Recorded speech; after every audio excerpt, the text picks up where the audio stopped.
Hello everyone, welcome to gravity tutorials. और ये हमारे फर्स्ट चैप्टर का 6th पार्ट है। तो इस पार्ट में हम क्या पढ़ेंगे, तो इस पार्ट में हम एक्सेलरेशन ड्यू टू ग्रेविटी मतलब स्मॉल जी, ये क्या होता है उसके बारे में स्टडी करेंगे। और उसी के साथ इसकी वैल्यू हम डिराइव करेंगे कि एक्सेलरेशन ड्यू टू ग्रेविटी की वैल्यू कितनी होती है वो फाइंड करेंगे। हाइट के साथ और डेप्थ के साथ कैसे चेंज होती है उसको भी इसी पार्ट में हम स्टडी कर लेंगे। चलो तो स्टार्ट करते हैं। अर्थ ग्रेविटेशनल एक्सेलरेशन, अर्थ ग्रेविटेशनल एक्सेलरेशन या फिर एक्सेलरेशन ड्यू टू ग्रेविटी, उसका मीनिंग होता है कि आप देखोगे कि डे टू लाइफ में कोई भी ऑब्जेक्ट को आप अगर रिलीज करोगे near the surface of the earth, release करोगे तो क्या होगा, वो नीचे गिरेंगे, ये तो तय है। उसके साथ ही उनकी स्पीड क्या होती है, स्पीड बढ़ते जाती है। अब स्पीड के चेंज को हम क्या कहते हैं, rate of change of velocity is called as acceleration. Speed कितने तेजी से बढ़ रही है या कम हो रही है, इसी को हम क्या कहते हैं, एक्सेलरेशन। पर ये एक्सेलरेशन किसकी वजह से हो रहा है, अगर मैं चॉक को रिलीज करूं तो नीचे गिरेगा और उसकी स्पीड क्या होगी, बढ़ते जाएगी। जैसे जैसे नीचे जाएगा बढ़ते जाएगी उसकी स्पीड। किसकी वजह से हो रहा है, फोर्स कौन लगा रहा है उस पर, तो फोर्स अर्थ लगा रही है। तो इसीलिए हम इसको कहते हैं एक्सेलरेशन। इसका एक्सेलरेशन हो रहा है पर ड्यू टू ग्रेविटी, तो इसका नाम भी हमने ऐसे लिखा है, एक्सेलरेशन ड्यू टू ग्रेविटी। और इसको हम स्मॉल जी से डिनोट करते हैं। अब ये जो क्वांटिटी है एक्सेलरेशन जो है वो वेक्टर क्वांटिटी है। वेक्टर क्वांटिटी मतलब वो क्वांटिटी जिसमें मैग्नीट्यूड के साथ आपको नंबर बताना पड़ेगा। मैग्नीट्यूड मतलब 5 मीटर पर सेकंड स्क्वायर, और उसके साथ डायरेक्शन भी बताना पड़ेगा, जैसे क्या ऊपर है क्या नीचे है। इसके बारे में हम न्यूमेरिकल्स में डिस्कस करेंगे। तो इससे रिलेटेड अभी एक सवाल है, what would happen if there were no gravity. अगर ग्रेविटी होती ही नहीं या ग्रेविटेशनल फोर्स ही नहीं होता तो क्या होता। तो आप बिल्कुल वैसा महसूस करते हैं जैसे स्पेस में हो। मान लो आपको स्पेस में ले जाया जाए तो फिर क्या होगा, आपको ऐसा लगेगा जैसे आप तैर रहे हो। बिल्कुल ऐसे ही महसूस होगा अगर ग्रेविटेशनल फोर्स ना हो तो। और अगर मुझे किसी डायरेक्शन में जाने की अगर इच्छा है, मान लो मुझे उधर जाना है, तो मुझे क्या करना पड़ेगा, मेरे पास कोई चीज है उसको थ्रो करना पड़ेगा। अब मैं ऐसे अगर हाथ मारूंगा तो वहां कुछ है ही नहीं, स्पेस में तो कुछ है ही नहीं, तो उसकी वजह से मैं आगे नहीं जा पाऊंगा। तो आगे जाने के लिए मुझे क्या करना पड़ेगा, इस चॉक को थ्रो करना पड़ेगा पीछे की डायरेक्शन में, और फिर वो न्यूटन थर्ड लॉ लगेगा, एक्शन रिएक्शन, उसकी मदद से मैं धीरे धीरे आगे जाना, चॉक तो तेजी से पीछे जाएगा और मैं धीरे धीरे आगे जाना स्टार्ट कर दूंगा। तो नेक्स्ट हम पढ़ते हैं value of g at the surface of Earth. अब अगर हमें वैल्यू ऑफ जी फाइंड करनी है सरफेस ऑफ अर्थ पे, तो यहाँ पे दो फॉर्मूलाज हमें यूज करने हैं। पहला तो फॉर्मूला है force equals to mass into acceleration. अगर कोई भी ऑब्जेक्ट को आप रिलीज करोगे अर्थ के सरफेस के पास, तो वो क्या करेगी, एक्सेलरेट करेगी। कितने रेट से एक्सेलरेट करेगी किस पर डिपेंड करेगा, तो उस पर फोर्स कितना लग रहा है और उसका मास कितना है, ये एक फॉर्मूला लगाएंगे। और क्योंकि एक्सेलरेशन ग्रेविटेशनल फोर्स की वजह से हम ए को रिप्लेस कर देंगे यहाँ पे जी से, एफ की वैल्यू हम कुछ mg लिखेंगे। वैसे ही दूसरा फॉर्मूला हमें पता है, एफ का फॉर्मूला क्या होता है, G mass of earth into mass of object divided by radius of earth का स्क्वायर। यहाँ पे हम डिस्टेंस जो है वो सेंटर से लेके सरफेस तक गिनते हैं, और यहाँ पे हमारा ऑब्जेक्ट भी कहाँ पे रखा हुआ है, सरफेस के पास में ही है, ज्यादा दूर हम नहीं जा रहे। हम मून का एक्सेलरेशन यहाँ पे कैलकुलेट नहीं कर रहे। किसका कैलकुलेट कर रहे हैं, जो अर्थ के सरफेस के पास में, मान लो यहाँ से नियर अबाउट 10 किलोमीटर के अंदर आने वाले जो ऑब्जेक्ट्स है उनका एक्सेलरेशन कितना होगा उसकी हम कैलकुलेशन कर रहे हैं। तो हमें क्या करना है, यहाँ पे इन दो फॉर्मूलाज को इक्वेट कर देना है। तो यहाँ पे मैं लिखूंगा m g small m into g equals to G capital M small m by r square. यहाँ पे स्मॉल एम ऑब्जेक्ट का मास है और कैपिटल एम क्या है, अर्थ का मास है। तो यहाँ पे आप देख सकते हो ये स्मॉल एम कैंसिल हो गया, जी की वैल्यू कितनी आएगी, तो यहाँ पे कैपिटल जी की वैल्यू पुट करूंगा, कितना होता है वो, तो 6.67 इंटू 10⁻⁻11 इंटू मास ऑफ अर्थ कितना होता है 6 इंटू 10⁻24 डिवाइडेड बाय रेडियस कितना होता है, तो 6.4 इंटू 10⁻6 इसका स्क्वायर। और अगर हम इसको कैलकुलेट करेंगे तो इसकी वैल्यू कुछ आती है 9.77, और क्योंकि ये एक्सेलरेशन है तो इसका यूनिट क्या होगा, मीटर्स पर सेकंड स्क्वायर। तो इस तरह से आसानी से हमने यहाँ पे एक्सेलरेशन ड्यू टू ग्रेविटी की वैल्यू निकाल ली। अब इससे रिलेटेड कुछ सवाल देखते हैं। वैल्यू ऑफ, ये इंपॉर्टेंट पॉइंट है कि value of g is independent of mass of the object. तो यहाँ पे हम देख सकते हैं कि वैल्यू ऑफ जी जो है उसमें m कहीं भी नहीं आ रहा है। जी की वैल्यू क्या निकल के आ रही है, small g equals to capital G capital M divided by capital R का स्क्वायर। यहाँ पे स्मॉल m कहीं भी नहीं है। ये जो भी एक्सेलरेशन ड्यू टू ग्रेविटी है ये ऑब्जेक्ट के मास पे डिपेंड नहीं करता है। Next, what would happen if g was twice. अगर मान लो एक्सेलरेशन ड्यू टू ग्रेविटी का ये जो कांस्टेंट है ग्रेविटेशनल यूनिवर्सल ग्रेविटेशनल कांस्टेंट जो है इसकी वैल्यू अगर दुगनी होती तो जी की वैल्यू क्या होती, वो भी डबल आती। एकदम सिंपल सा जवाब है इसका। What would happen if the value of G was twice, small g also would be twice. Next question है what is value of G, what will be value of G if mass of earth is doubled and radius is halved. ठीक है, अगर आप बोल रहे हो कि अर्थ का मास अगर हमने दुगना कर दिया और रेडियस उसका आधा कर दिया तो वैल्यू ऑफ जी क्या होगी।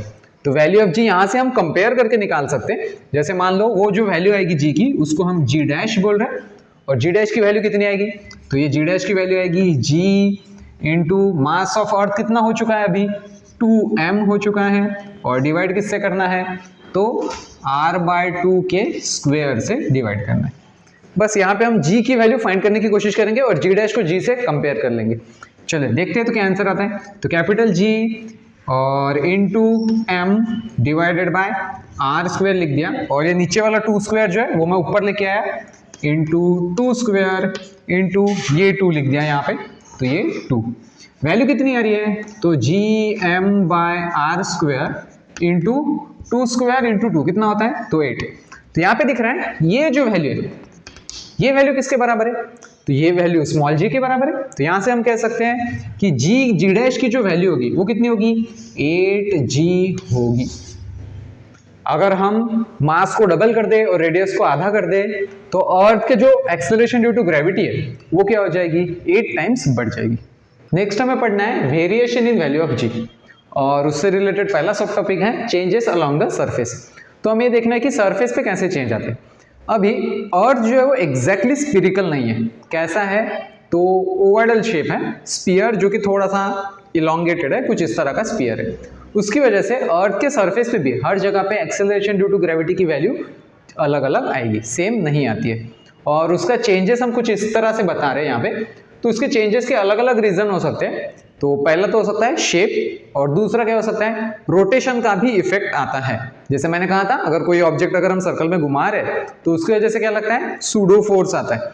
तो ऐसे इस तरह से अगर अर्थ घूम रही है और यहाँ पे कोई ऑब्जेक्ट है तो वो भी एक सूडो फोर्स महसूस करेगा और वो फोर्स कहाँ पे होगा, बाहर की तरफ, सेंट्रीपिटल फोर्स के उल्टा ही दिखेगा। अर्थ अगर कुछ इस तरह से घूम रही है और तो आपको इस तरफ खींच रही है और आप फोर्स कैसा महसूस करोगे, ये रोटेशन की वजह से थोड़ा सा बाहर की तरफ, उसकी वजह से भी एक्सेलरेशन ड्यू टू ग्रेविटी में थोड़ा थोड़ा माइनर चेंजेस कुछ आएंगे। तो यहाँ पे वो बता रहा है कि पोल्स पे जो होता है, पोल्स पे हाईएस्ट आता है एक्सेलरेशन ड्यू टू ग्रेविटी और उसकी वैल्यू कितनी है, 9.832। इसका यूनिट आप लिख सकते हैं, यूनिट क्या होगा, मीटर्स पर सेकंड स्क्वायर। और जैसे ही आप पोल से इक्वेटर की तरफ आएंगे वैसे ही क्या होगी, एक्सेलरेशन ड्यू टू ग्रेविटी की वैल्यू कम कम होते जाएगी। इक्वेटर पे लीस्ट मिलेगी आपको जिसकी वैल्यू कितनी होगी, 9.78 मीटर्स पर सेकंड स्क्वायर। तो ये एक रीजन हमने देख लिया कि सरफेस के अलोंग भी acceleration due to gravity change हो सकती है। वैसे ही बोल रहा है चेंजेस विथ हाइट, हाइट की वजह से क्या चेंजेस आएंगे। तो सिंपल फॉर्मूला अगर हम देख लेंगे तो फॉर्मूला क्या है, G equals to capital G m by radius का स्क्वायर। ये r का स्क्वायर इसलिए लिखा था हमने वहां पे क्योंकि हमने ऑब्जेक्ट कितना दूर रखा था, सेंटर से सरफेस पे रखा था, इसलिए यहाँ पे r रखा था। पर अगर आप सरफेस से ऊपर उठाओ तो क्या होगा, G का फॉर्मूला थोड़ा सा चेंज करना पड़ेगा। G equals to G m by small r का स्क्वायर। स्मॉल r का मतलब क्या हो जाएगा, टोटल डिस्टेंस, सेंटर से लेके कहां तक आपने ऊपर उठाया, पूरा टोटल डिस्टेंस। और हाइट बढ़ाने का मतलब क्या है, ये टोटल डिस्टेंस आप बढ़ा रहे हो, जैसे जैसे डिस्टेंस बढ़ेगा एक्सेलरेशन ड्यू टू ग्रेविटी क्या होगा, कम कम हो जाएगा।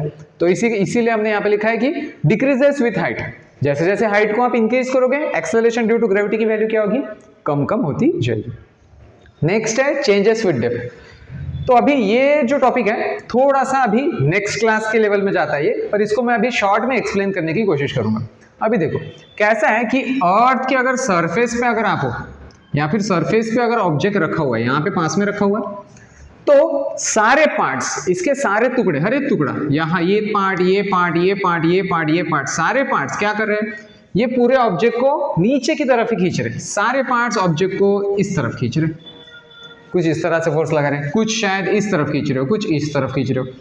यहाँ पे कोई भी पार्ट ऐसा नहीं है जो इस ऑब्जेक्ट को उल्टी डायरेक्शन में खींच रहे हो, इसलिए यहाँ पे एक्सेलरेशन ड्यू टू ग्रेविटी की वैल्यू क्या आती है, मैक्सिमम आती है। पर मान लो आप यहाँ पे खोद के अंदर चले गए, कुछ डेप्थ में चले गए, यहाँ तक चले आए, यहाँ तक चले, तो क्या होगा, अभी आपको दिख सकता है कि ये वाला जो पार्ट है, ये ऊपर वाला जो पार्ट है, ये शेडेड रीजन, ये इस ऑब्जेक्ट को किधर पुल करेगा, तो ये इस डायरेक्शन में पुल करेगा, अपोजिट डायरेक्शन में। जबकि बाकी बहुत बड़ा पार्ट ऑब्जेक्ट को किधर खींच रहा है, तो नीचे की तरफ खींच रहा है। सारे पार्ट कुछ इधर खींच रहे हैं, कुछ इधर खींच रहे हैं, इफेक्टिवली सारे के सारे पार्ट नीचे की तरफ खींच रहे हैं, सेंटर की तरफ खींच रहे हैं। पर ये वाला पार्ट जो शेडेड रीजन है, वो वाला पार्ट किधर खींच रहा है, ऊपर की तरफ खींच रहा है। इसलिए हम कहते हैं कि जब हम डेप्थ में जाते हैं तो इफेक्टिव मास कम हो जाता है।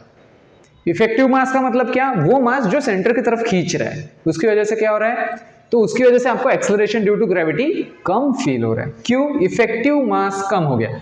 ये कुछ मास है जो बाकी के थोड़े बहुत मास को अपोज कर रहा है, तो नेट फोर्स क्या हो जा रहा है, थोड़ा सा कम हो जा रहा है। मान लो यहां से आप चलते चलते एग्जैक्टली सेंटर में आ गए। अब सेंटर में आने की बात सोचो, क्या हो रहा होगा, ये वाला जो पार्ट है ये इधर खींच रहा होगा, ये वाला जो पार्ट है ये इधर खींच रहा होगा, ये वाला पार्ट इधर खींच रहा होगा, ये वाला पार्ट इधर खींच रहा होगा, कुछ इस तरह से। तो आपको दिखेगा ये वाला जो फोर्स है, ये वाले फोर्स को क्या कर देगा, कैंसिल कर देगा। ये फोर्स को कैंसिल कर देगा।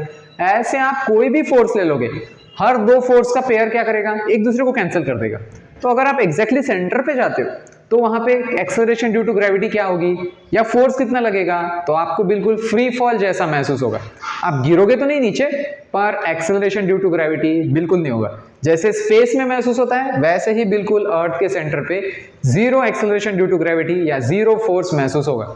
तो मान लो आपने यहाँ पे ऐसा हाथ रख दिया, सेंटर में हो, मान लो आप अर्थ के सेंटर पे हो और ऐसा हाथ रखा और यहाँ पे चौक रख दिया, तो क्या होगा, ये चौक यहीं पे अटक जाएगा। नीचे की तरफ या किसी भी डायरेक्शन में कोई फोर्स ही नहीं लग रहा है, नेट फोर्स जीरो है, तो सेंटर पे एक्सेलरेशन कितना महसूस होगा, जीरो महसूस होगा। तो इसी के साथ ये पार्ट हम यहाँ पे खत्म करते हैं। नेक्स्ट पार्ट में हम इसी से रिलेटेड कुछ जो क्वेश्चंस है उसको हम डिस्कस करेंगे और उसी के साथ हम वेट और मास के बारे में स्टडी करेंगे। Thank you.